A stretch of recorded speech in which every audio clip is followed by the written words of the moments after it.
Avec une tradition parlementaire des plus anciennes en Afrique, le Sénégal tient ses premières élections législatives dès 1848. Ce scrutin, remporté par Barthélemy Durand-Valentin, confère en même temps au Sénégal le statut de leader des pays africains à se doter d'institutions électives modernes. Dans les années qui ont suivi, l'arrivée du Second Empire va se traduire par la suppression de la représentation du Sénégal au niveau du Parlement français. Ce droit sera rétabli en 1871. À cette date, des élections eurent lieu au cours desquelles un officier de marine, à la personne de Lafont de Fongofier, a été élu. Mais en 1876, la représentation parlementaire de la colonie est à nouveau supprimée. Elle ne sera rétablie que 3 ans plus tard, en 1879. En effet, le 8 juin 1879 consacre le rétablissement définitif du poste de député dans la colonie du Sénégal avec l'élection d'Alfred Gascony. Dans la même année, le Conseil général, créé en 1840 et supprimé 8 ans plus tard, revient dans l'architecture institutionnelle.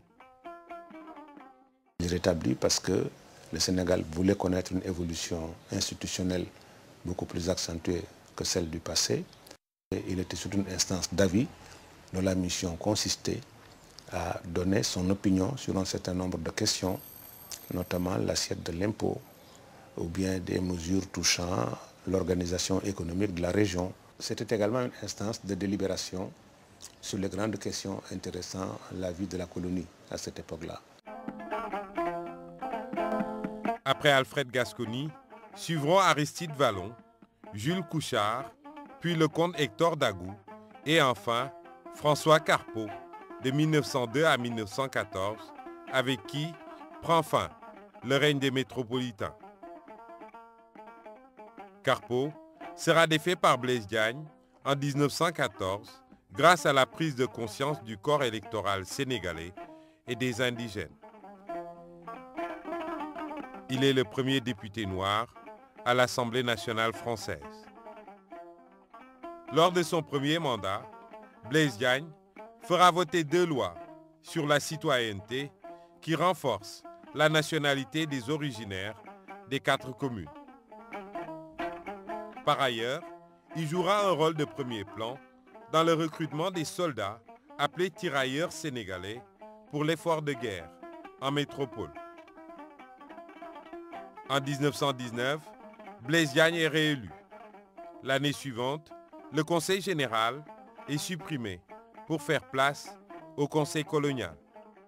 Au lendemain de la Première Guerre mondiale, tous ceux qui avaient quitté le Sénégal et qui s'étaient engagés ou qui avaient été recrutés de force sont revenus avec une mentalité tout à fait nouvelle. L'image du blanc, tel qu'il l'avait vécu à travers le système colonial, s'est très fortement dégradée. Les représentants des maisons de commerce ont commencé à crier et à dire sur tous les toits que le règne de l'homme noir était arrivé et que l'homme blanc était systématiquement évincé. Et c'est en ce moment-là qu'on a envisagé un processus de récupération du Sénégal. En 1920, on transforme le Conseil général en Conseil colonial. On élimine une bonne partie de la représentation des catégories sociales traditionnelles pour mettre à leur place des chefs de canton. À la mort de Blaise Diagne, en 1934, les Sénégalais vont élire Galandou Diouf pour le remplacer. Ce dernier occupera ce poste jusqu'au début de la Seconde Guerre mondiale avec la suspension du Parlement français. Mais la nouvelle Assemblée, installée avec la fin de la guerre, innove et accorde au Sénégal 2 députés. Le 21 octobre 1945, Lamine Gueye et Senghor sont élus députés. Ils représenteront la colonie du Sénégal au Palais Bourbon jusqu'en 1951.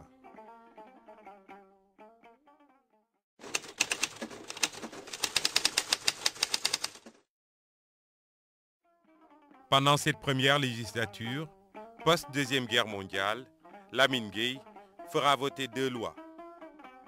L'une étendant la citoyenneté française aux indigènes des colonies, et l'autre proclamant l'égalité de traitement et d'avantages de toutes sortes à tous les fonctionnaires civils et militaires servant outre-mer sans distinction de race, de religion ou de statut. Aux législatives de 1951, Senghor, avec Abbas Gueye comme colistier, l'emporte sur le camp de Lamine Gueye. L'année suivante, le Conseil général, rétabli depuis 1946, est remplacé par l'Assemblée territoriale. Cette nouvelle institution est dominée par le bloc démocratique sénégalais de Léopold Sédar Senghor. Ibrahima Seydou Ndaw en est le président et André Guillabert le vice-président.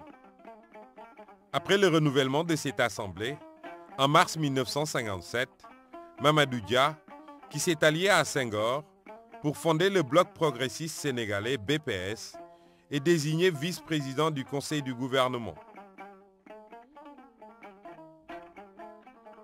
Déjà, en 1956, Dia et Senghor représentaient le Sénégal au Parlement français.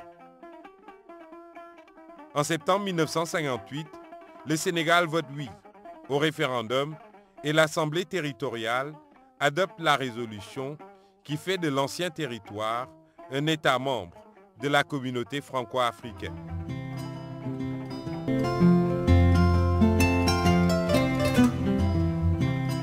Au Sénégal, l'Assemblée territoriale, érigée en Assemblée constituante, adopte le 24 janvier 1959 la Constitution de la République et devient l'Assemblée législative. Celle-ci tient sa première session le 2 avril 1959.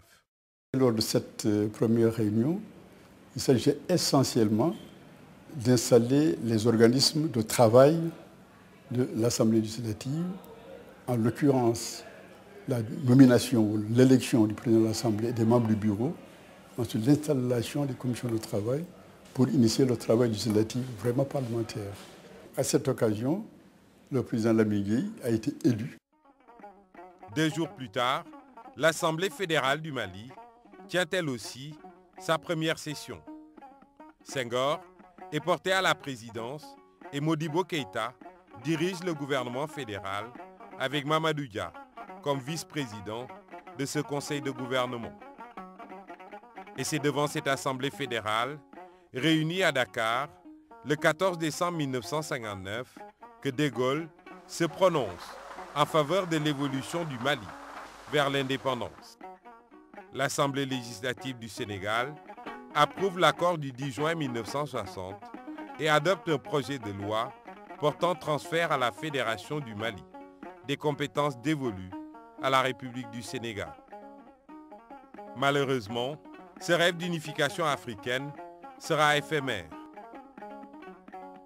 Dans la nuit du 19 au 20 août, l'Assemblée législative, réunie en urgence, met fin à la Fédération du Mali.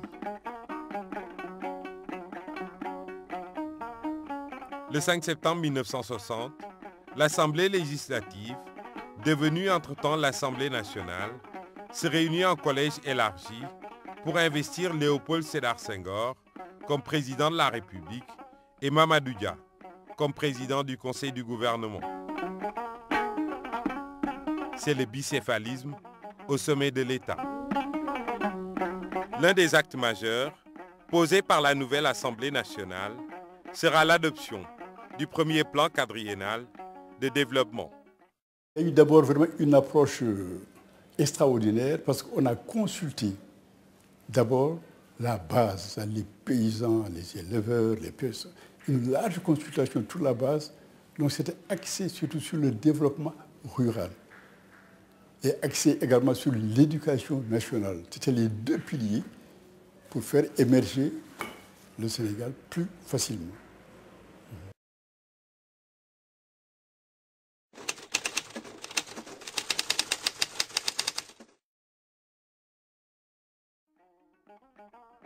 La dualité au sommet entre Senghor et Dia se révèle très vite impossible. En décembre 1962, la crise atteint son paroxysme. Réunis pour l'occasion au domicile du président Lamine Gueye, après leur expulsion de l'hémicycle, 47 députés sur les 80 que compte l'Assemblée nationale votent une motion de censure destituant le gouvernement de Mamadou Dia. Dia et plusieurs de ses compagnons sont mis aux arrêts. Et le 7 janvier 1963, l'Assemblée vote la résolution les traduisant devant la Haute Cour de justice. 2 mois plus tard, le Sénégal adopte par référendum une nouvelle constitution.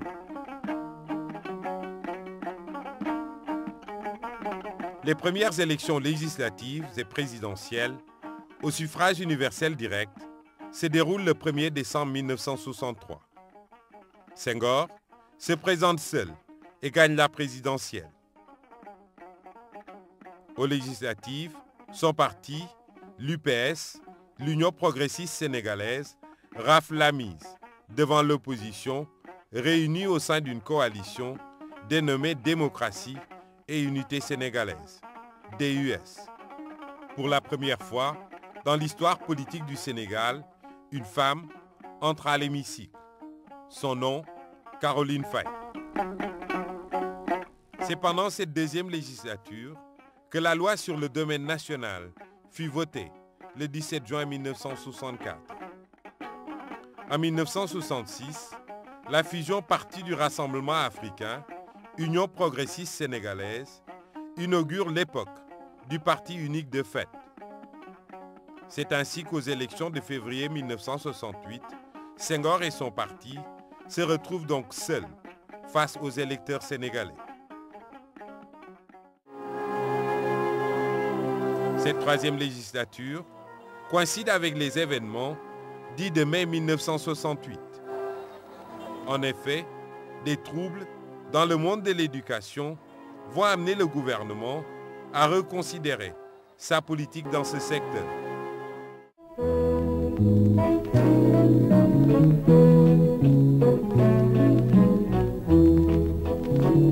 10 juin 1968, l'Assemblée nationale perd son premier président, Lamine Gueye, en poste depuis 1960. L'Assemblée et le Sénégal sont en deuil.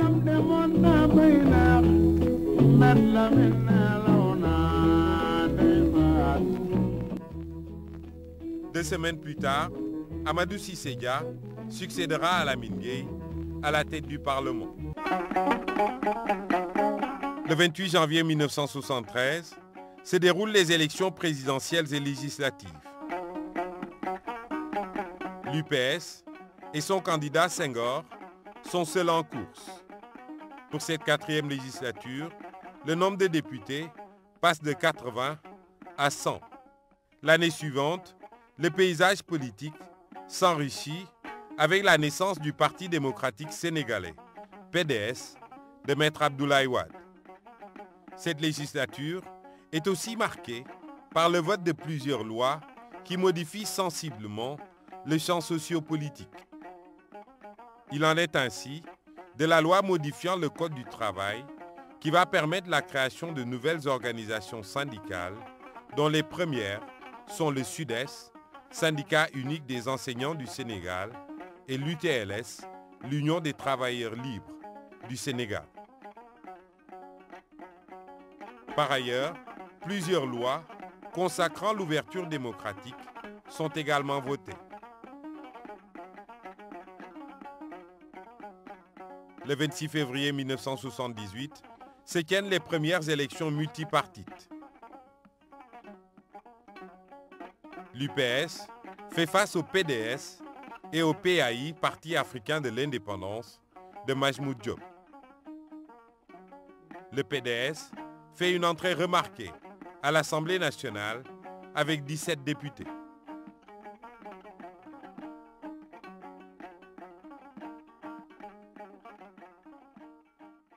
On ne mesure pas aujourd'hui, où les choses sont devenues très évidentes pour beaucoup de monde, ce qu'a représenté l'avènement à la suite d'élections dans un pays africain en 1978 d'une opposition parlementaire. Ça a été une véritable révolution. Et évidemment, ça a bouleversé totalement le fonctionnement de l'Assemblée nationale.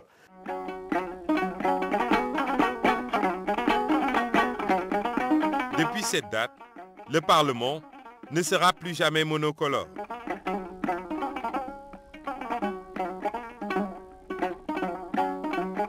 Avec la 11e législature en cours, le Sénégal peut s'enorgueillir d'être l'un des rares pays africains dont l'Assemblée nationale a fonctionné de manière ininterrompue depuis l'indépendance.